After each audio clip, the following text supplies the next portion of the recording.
সাবেক president Donald Trump ভারতকে যুক্তরাষ্ট্র ভারত বাণিজ্য সম্পর্কের খুব বড় অপব্যবহারকারী বলে মন্তব্য করেছেন। একই সঙ্গে জানিয়েছেন আগামী সপ্তাহে ভারতের প্রধানমন্ত্রী নরেন্দ্র মোদীর সাথে দেখা করবেন তিনি।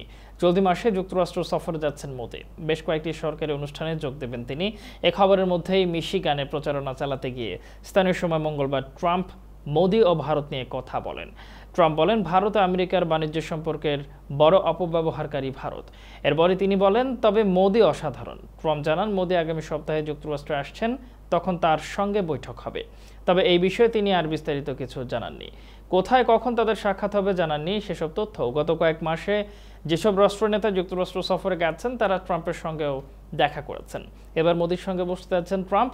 ট্রাম্প যখন প্রেসিডেন্ট ছিলেন তখন তার সঙ্গে নরেন্দ্র মোদীর উষ্ণ সম্পর্ক ছিল।